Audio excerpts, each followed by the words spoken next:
জনগণ মনে করে যে শহীদ রাষ্ট্রপতি জিয়াউর রহমানের দল এই বিএনপি দ্বারাই তাদের সকল সমস্যার সমাধান হয়, দেশের উন্নতি হয়, দেশের গণতন্ত্র এবং স্বার্থ সংরক্ষণ হয়, দেশের স্বাধীনতা সার্বভৌমত্ব রক্ষা হয় এবং দেশের সাম্য এবং মানবিক একটি গণতান্ত্রিক দেশ হিসেবে বিএনপি তার এই বাংলাদেশের যেমন স্বাধীনতার সংগ্রাম থেকে আরম্ভ করে একটি মানবিক এবং সাম্য বাংলাদেশ করে গড়ে তোলার ক্ষেত্রে শহীদ জিয়াউর রহমান, আমাদের প্রিয় নেত্রী বেগম খালেদা জিয়া এই যাবৎ যতবার নির্বাচিত হয়েছেন একটি সাম্য এবং মানবিক এবং ধর্ম নিরপেক্ষ একটি দেশ হিসেবে আমাদের সকল ধর্মের মানুষ যাতে এইখানে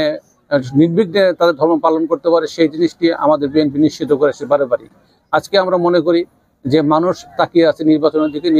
যত তাড়াতাড়ি নির্বাচন দেবে তত তাড়াতাড়ি আমাদের দেশের জন্য ভালো হবে। কারণ বিচ্ছিন্ন কিছু ঘটনার মধ্য দিয়ে আন্তর্জাতিকভাবে এই দেশের সুনাম বিঘ্নিত হচ্ছে। এই সুনামকে বিঘ্নিত যাতে না হয় তাতে আমার মনে হয় যে এটা সরকারও বুঝতে পেরেছেন, ইতিমধ্যেই প্রধান নির্বাচন কমিশন সেই ঘোষণা দিয়ে সেটাই প্রমাণ করতে চেয়েছেন যে দেশের স্বার্থটাই বড় হতে হবে এবং ডক্টর ইউনূস সাহেব অবশ্যই তিনি একজন বিজ্ঞ মানুষ, তিনি এই ব্যাপারে যথাযথ পদক্ষেপ নেবেন। এছাড়া আমরা এই এলাকার আমরা বিএনপির যারা সাবেক সংসদ সদস্য ছিলাম, আমরা মনে করি যে এই এলাকার আমরা যেভাবে মানুষের কাছে আমরা বিএনপির আমাদের দল এবং দলের নেত্রী বেগম খালেদা জিয়ার নেতৃত্বে আমরা যেই উন্নয়নগুলো করেছিলাম সেই উন্নয়নগুলিকে গত 17 বছরে বগুড়াতে কোনো উন্নয়ন হয়নি, কারণ 17 বছরে বগুড়াকে নেগলেক্ট করা হয়েছে। এই জিনিসটাকে আমরা মনে করি যে বগুড়ার মানুষ বৈষম্যের শিকার হয়েছে। এই বৈষম্যের শিকার থেকে আমরা বগুড়ার মানুষকে একত্রিত করে, সকল মানুষকে একত্রিত করে আমরা ভারপ্রাপ্ত জনাব তারেক রহমানের নেতৃত্ব ঐক্যবদ্ধ, ইতিমধ্যে জনগণের সাথে আমরা কাজ করছি এবং আমরা মনে করি যে আমাদের নেতা বলেছেন জনগণের সঙ্গে থাকেন, জনগণকে সঙ্গে রাখেন। জনগণকে সঙ্গে রেখে, জনগণের সঙ্গে থেকে এবং জনগণকে সঙ্গে রেখে আমরা আগামী দিনে জনগণের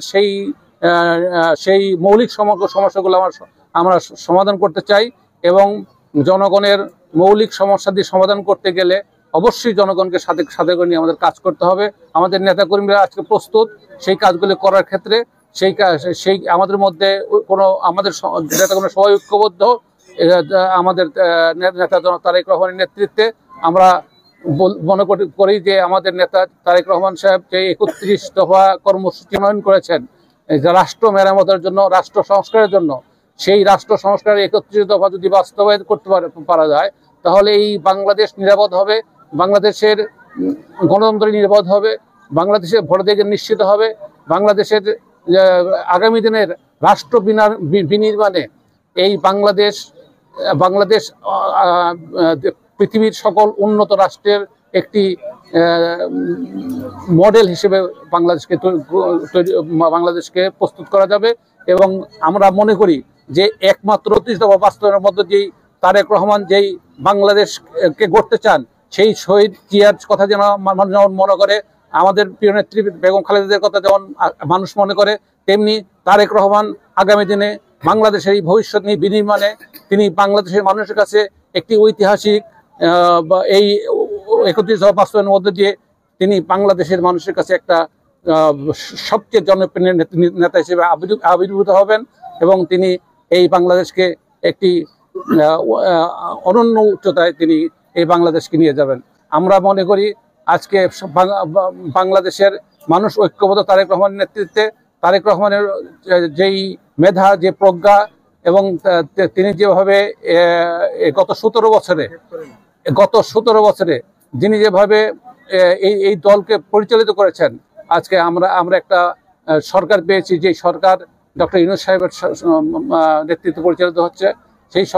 সেই সরকারের মধ্য দিয়ে আমরা মনে করি অবশ্যই আগামী ডিসেম্বরের মধ্যে নির্বাচন হবে এবং নির্বাচনে বিএনপি নিরঙ্কুশ বিজয় লাভ করবে এবং আমরা এই এলাকার মানুষ সবাই ঐক্যবদ্ধ হয়ে জনাব তারেক রহমানের হাতকে শক্তিশালী করে এবং তার বিজয় ত্বরান্বিত করে ইনশাল্লাহ আগামী দিনে তারেক রহমানের নেতৃত্বে বাংলাদেশ গড়ার জন্য আমরা প্রস্তুত হয়ে আছি। আমরা সবাই একতাবদ্ধ, আমাদের ঐক্যবদ্ধ।